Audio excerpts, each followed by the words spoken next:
Welcome to Martech Brain, a Netco initiative where we speak to the best brains in Martech and delve deep into one topic.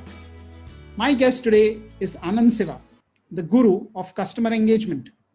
His career has spanned Kantar, Game Theory, Hansa C Equity, among many others. He's also a big campaigner for animal rights and veganism. His chosen topic for our discussion today is customer engagement or the lack of it. And that's what we are going to dig deep. So Anand, what is this about customer engagement or the lack of it? Well, it's a very interesting proposition when you say engagement, right? Over the last close to about 8-10 years, my conversations with most organizations, marketeers, brand managers, when the concept of engagement comes in, when the conversation revolves around it, I just realized how freely, how easily, how frivolously, and sometimes how seriously that phrase of customer engagement is used. It's almost like it doesn't have a definition, it doesn't have a rule, it doesn't have anybody can call what they do with customers engagement. Such an extent that a Bharat Heavy Electricals having a telephone operator attending to the landline is also engaging with customers, right? It's that frivolous, and also because it's such a nice fancy word, because engagement is so emotional, so personal, so connecting. People feel elated when they say their customer engagement scores are good, their customer engagement is nice. So when I got across to some really big clients, and these are large corporations who you assume would have sort of gone deep into this, learned over a period of time, learned across geographies, learned across multiple experiments that they may have carried out.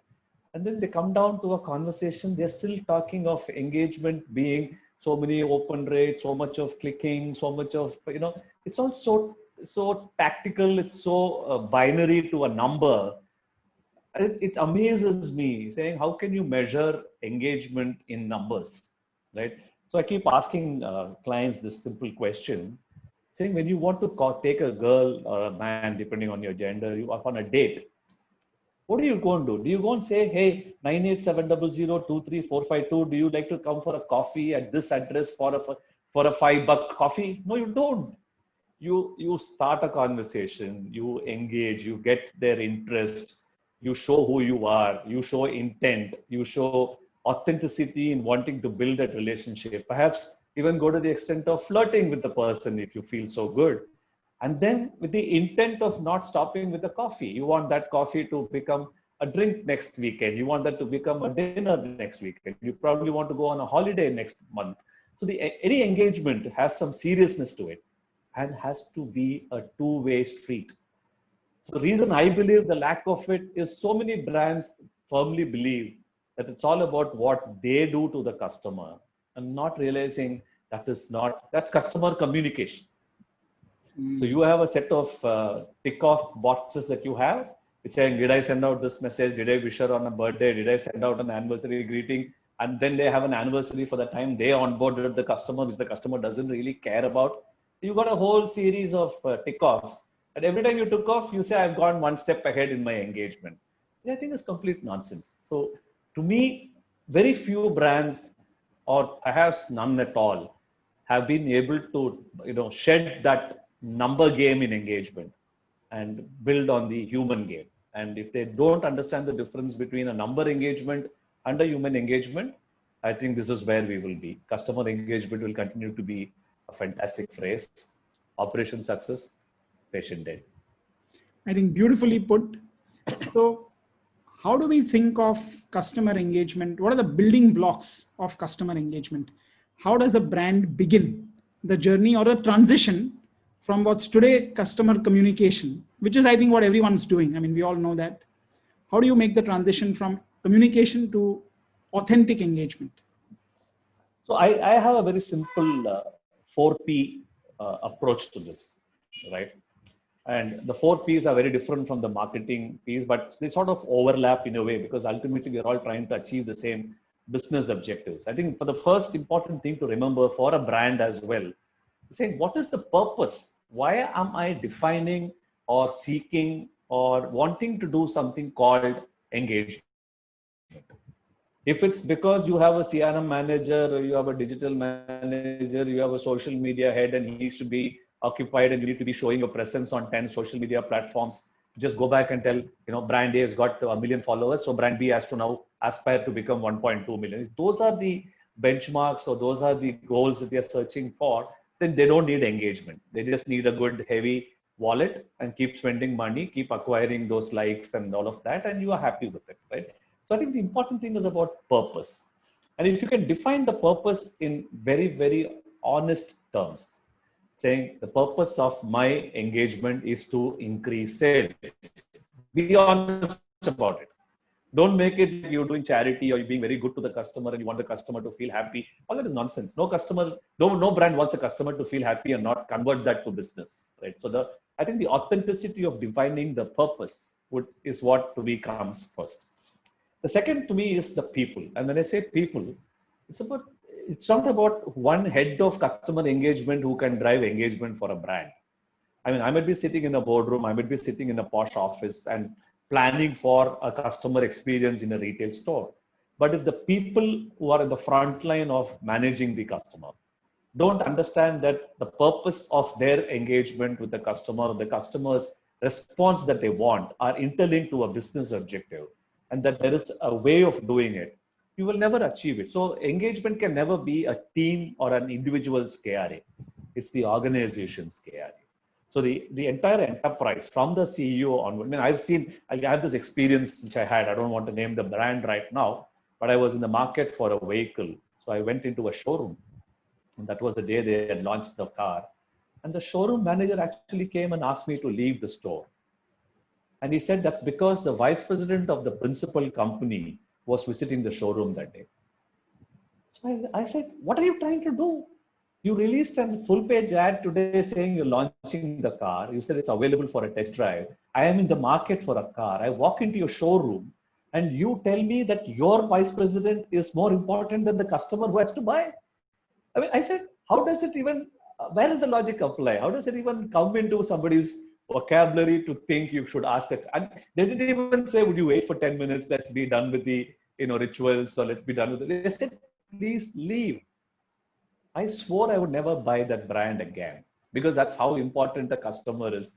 And that's the ecosystem, right? So if the last man down the pyramid is not aware of what he needs to do when he's facing a customer, if that vice president has made an aura of being more important than the brand, more important than the customer, then the brand has no scope at all, right? So I think people play a very important role. And in this people ecosystem, what's also important is I think each person has a very definitive role to play. And if we can identify people based on the value they bring to that engagement, a very simple example would be that poor little executive who picks up a call in the call center. The amount of abuse they go through simply because they come between the customer and a poor, bad experience changes everything. So one irate agent going off track can bring down the brand, and people don't realize the pressures that they go through. So therefore, I think the people ecosystem extremely important. And the third one to me is the product itself. Very often, there are brand managers, marketeers who sit in a boardroom and they're so worried about why they don't have a repeat customer, why they don't have referrals, why they don't have organic growth, not accepting or not recognizing the fact that a bad product can never get good customers, and bad customers or bad experienced customers are never ever going to engage with you. If at all, they might engage in mudslinging, they might call out the truth, but the fact is your product has failed to deliver. And in this product, Rajesh, I actually bring in a lot more than just the product experience. The service experience come in, the call center experience comes in. All of that come into the play to say the product, the purpose of which the customer comes to the brand or the brand reached out to the customer becomes core. And the fourth to me is the process. And when I say process, that's where the role of technology comes in. That's where my SOPs come in. That's where a whole lot of escalation matrices. Who does what is the role play? How does escalation happen? How does error correction happen? How do we learn from mistakes, right? I mean, if you go to Twitter today, and especially in the last 30 days, I've been seeing innumerable complaints happening on the same set of brands again and again. Primary among them, Amazon and Airbnb. For obviously, there is something going wrong with two of the best customer service organizations. But if you look at the trend, you look at the nature of the problem, it's all related to the current lockdown position that is affecting all of us, which is about order taken, order cancelled, or order not being delivered. But that's not rocket science. To create an automated process that allows you to reach out to the customer 15 minutes before a problem, it's not difficult today. Technology allows you last mile connect. Why would we not use it? And that's because the process is not defined to take into account these contingencies, and large companies have a problem of being agile to the need. So their process is so monolithic in a big block of thinking that their ability to quickly change what is required based on a current customer experience goes down a whole lot of process, which sort of links back to people. We're not empowering or to giving enough free to people to take decisions. You're sort of creating a blocked environment. So to me, what comes first is the purpose, and then you have the right kind of people understanding. You bring out, ensure that you have the product issues sorted out, and to bring all of this together are your processes. So if you get that thinking right, I think we could move forward. My experience is that a lot of people like to start at the process. Which tool should I buy? Which platform should I? It's glamorous. It's very glamorous. Right? It's like saying when I joined as a creative person in an agency, if I want to say, what do I want to wear for the Cannes award ceremony, and not worry about the creative I need to do, that will take me there. So you start at the process and you get it all wrong. And the other reason I think maybe why people start at the process is because you have numbers which come through the process, which are what then you can show up the value chain or up the chain in the company.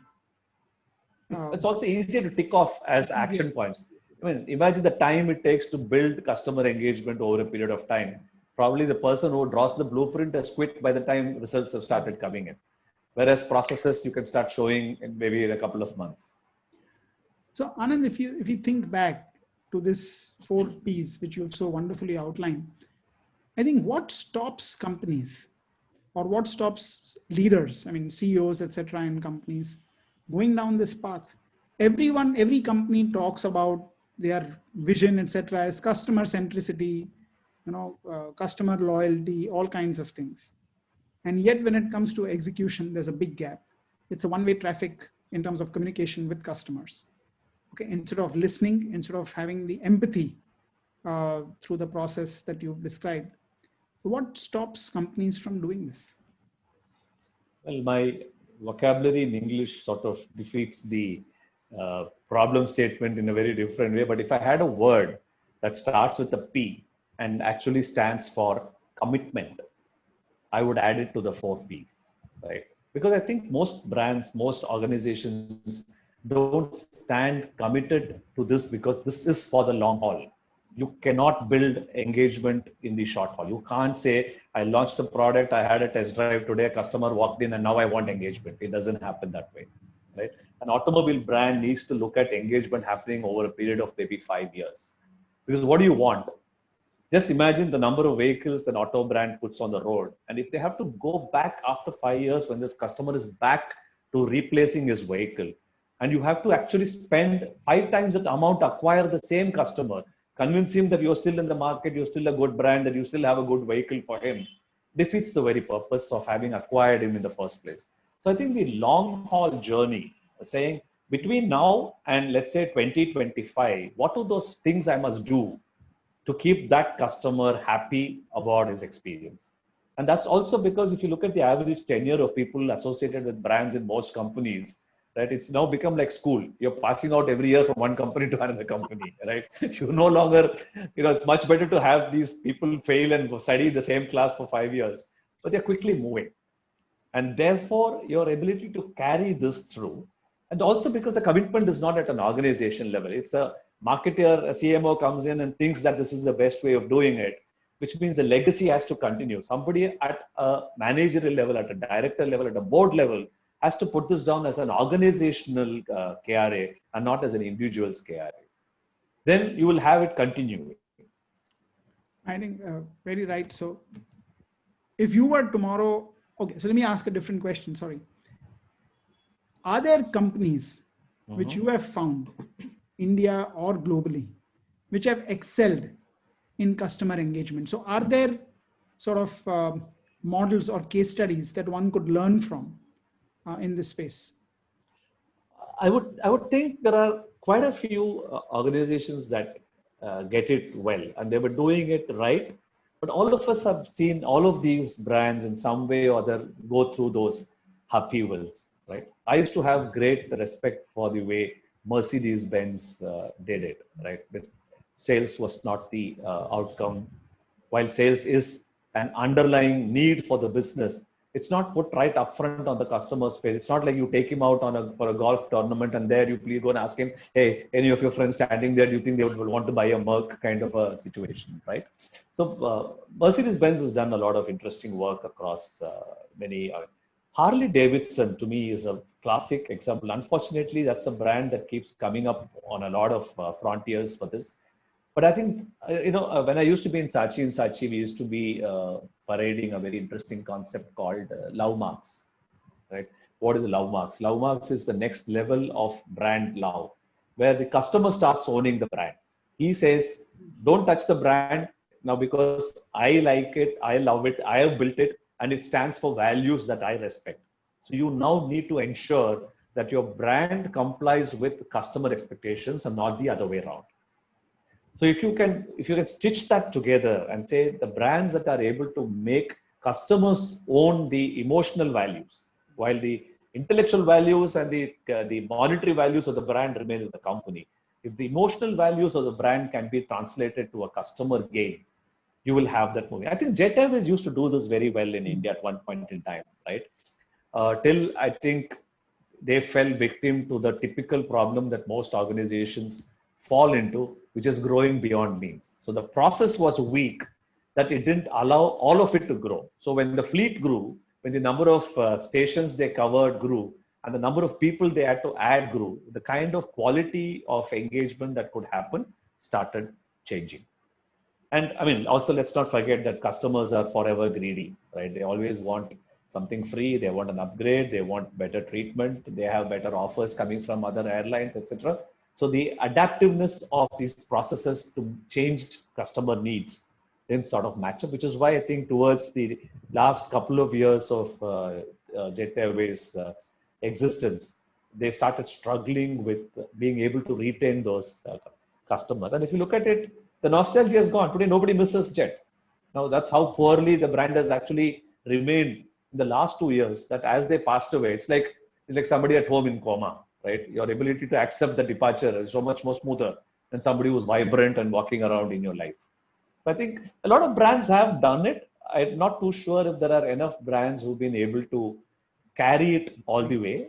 And I personally, because I track these at a very close level, my disappointments have been harsher because they suddenly let me down. You know, whether it's an American Express, it's an IKEA, some of these brands have all done some incredible work in understanding customers and building around it. But I think all of them have their fallacies, and it's only expected. I don't think you can have anything scoring above 6.5, 7 on a scale of 10 would be difficult to achieve. So how does a CEO know that they are on their journey? Given that it's a long haul, are there metrics really which one can see that, okay, directionally we are going in the right direction?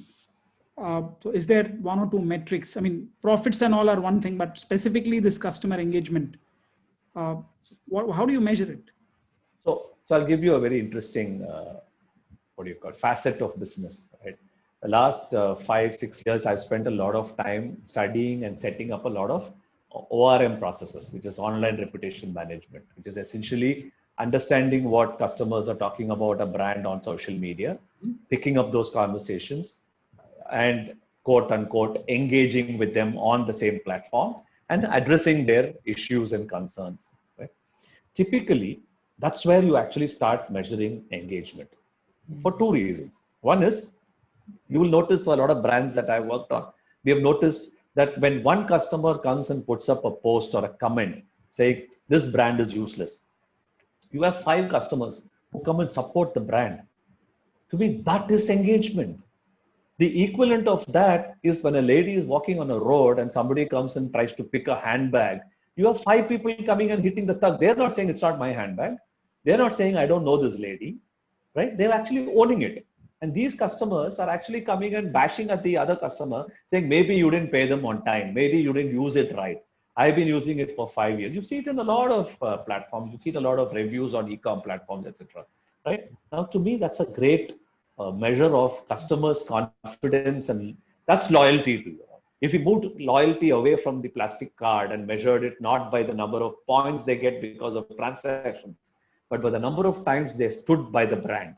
Right. Not only will your loyalty scores improve, your NPS scores improve, so your referral scores improve, your engagement scores also improve. Now, to me, this, if you started measuring by the number of times a customer has spoken for a brand, more than the brand manager or a team hired to do that, it's a great measure. But do you think these instances of customers standing for a brand ever goes into the boardroom? They don't. Because a CMO or the person who is assigned to that will look at this and say, I don't want to waste MD's time on this. Hey, hello, that's your customer. If your MD is not worried about what your customers are saying, what is he running for? Right? The equivalent is somebody, I mean, we have enough examples today, but somebody standing for election saying, I don't care about voters. It doesn't make sense at all, right? So I think it doesn't. I think some of these matrices, some of these functionary matrices, are not going to the top. They are seen as irrelevant or not too much of importance to take up the CMD's time. So it doesn't go to the top level. It stays at the mid to senior level, and it's brushed off. Again, like I said, it's because somebody wants to tick off on boxes, saying I get a lot of complaints on social media. Is somebody addressing them? Yes. But what is the problem? Its problem is because of the product or the service. So if you go back and connect it to the 4 Ps, you will realize that they're all interconnected. The reason you're getting more, brickbats on social media and not so much of appreciation is because something has failed. Some people have failed, some product has failed, some service experience has failed, your app didn't work, your call center didn't pick up. If you start correcting it and you start saying every process that I improve has to reflect in 5 more happy customers, I think we will change that metric, which is why I think those 4 Ps become very significant and could be good guidelines. So if I were to ask you this question, that if you had to meet the CEO of a company and the CEO says, Anand, I love your ideas. What are the first 2 or 3 steps that I take to start on this journey? Is it defining the purpose and getting it down to people? How do I get started? What's the first things that I need to do? I would start with a reality check. Most CEOs live by this belief that what they've been told is right. I mean, no authentic service head is going to go and tell his CEO, I do a bad job. Right? He's going to come back and say, look at my service scores, look at my service satisfaction scores, look at the number of CSAT scores that have gone up. Right? I think it's important is to have a third-party reality check. Right? See, I do this as a very personal gesture to a lot of people I know closely. When I have bad experiences or when I pick up bad experience that are narrated on various platforms, I send it to them saying, are you aware? And I send it to the top person because reaching out to the bottom of the pyramid is useless. They know it. It's not that they don't know it, but it's important for it to go to the person at the top. And saying it may be a very, very simple thing. Somebody just going on Facebook and just saying this brand is a fraud. He may not have influencers, he may not have followers, but you have an unhappy customer. That should matter to the bank or the service provider or whoever it is more than anybody else. But the fact that these don't get that kind of attention, because I have done it, right? The first thing I would do that is if Rajesh Jain puts up a tweet saying this bank is a fraud, the first metric that I go and check is how many people follow Rajesh. So I look at that, it says 72. I said, yeah, doesn't make a difference anymore, right? But if it was 72,000 followers, then I'm panicking. Then I'm sending the MD to your house with a bouquet of flowers and saying, no, don't do that. Take back your tweet and I'll give you valet service next time. I'll send you the car if you want to come to me and all of that, right? So we do it all the wrong way. I would think CEOs need to start with a reality check. Don't talk to your own people. Walk and go in, take off your suit, wear your shorts, wear your t-shirts, walk like a regular customer, stand in the queue with your customers, talk to them, go to the call center, pick up the call and talk to them as a call center executive. Find out what's happening. Get that real experience. I think we have a lot to learn from politics, right? The reason why MPs and MLAs before elections actually go down to the street is actually to get a pulse of saying where is their disappointment. They're not going there to solve problems. Let's be honest about that. They are going there to say what are the reasons that I could not get my votes, and then they will do the right things for that period. But it doesn't matter whether they're saying I need to learn that from the street, from the voter, from that household, not sitting inside my party office. And I think that's what we need a lot of people to do. Which I think also means that CEOs have to be very open in accepting or being able to listen to the voice of the customer and the reality that they're going to get. Many times it's much easier to just look at the sort of numbers which are there and just brush it aside. And I think what you're describing, I think, is a very important element which needs to become the number one agenda, I would say, for a CEO. For a business exists because of its customers. You're there to ensure that that relationship becomes a two-way relationship.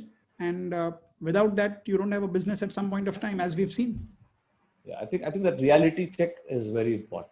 Is it okay for me to bring in a brand and the name of a person who's been a role model for me in this? Absolutely. Please go ahead. Okay. I hope I'm able to share this with her when you publish this.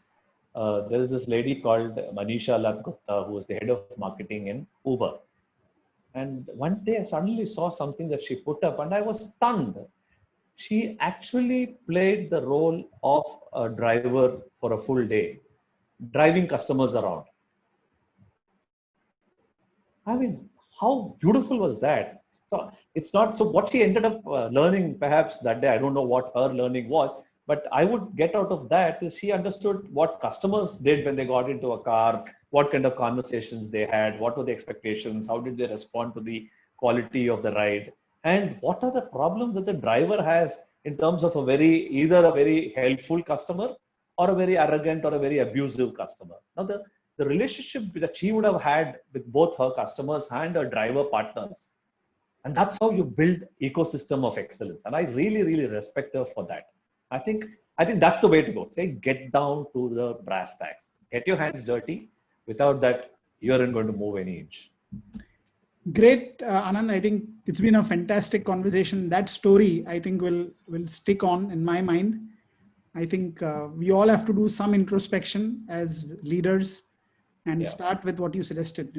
Get to know the reality in our own companies, and getting down to the way you described, Manisha did.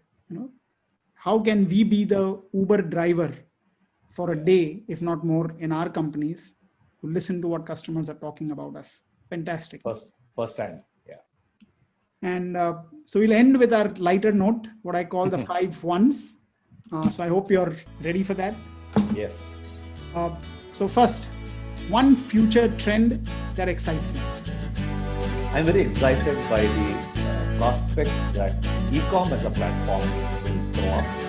And within that, I am very, very keenly watching augmented reality come to shape. I think the lockdown has taught us that a brick and mortar purchase option or a retail store purchase option cannot be the end of life for most brands.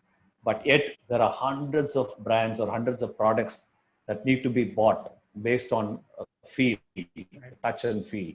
Jewelry, for instance, right? How do I buy a piece of expensive jewelry without wanting to or having to go to a store? Or if a brand has to look at it from the other side, how do I make the purchase experience more convenient and more affordable from a travel perspective to a customer? I think so. Augmented reality in a true sense of shopper experience, to me, is a very exciting space. Yeah, I think it's been one of those technologies which has been there for a long time. On this note, when I took up my first job in 9X, this was in 1989. The first week, I was asked to actually go and study a technology from Intel. It was called DVI, Digital Video Interactive. Yep. And what AR today, what we are talking about is there were similar use cases being talked about then. It's a bit like the other AI, which has been around for a long time, finally getting its time in the sun. Hopefully AR actually becomes the next big thing. Yeah. I hope so. I think there is immense potential in that. So one tech or trend that has disappointed you? I used to have a lot of, I still do, in fact, repose a lot of faith in the power of QR codes. Right? And that actually comes out of the love for customer engagement and experience, because that little block of an inch by inch has the potential to personalize so much.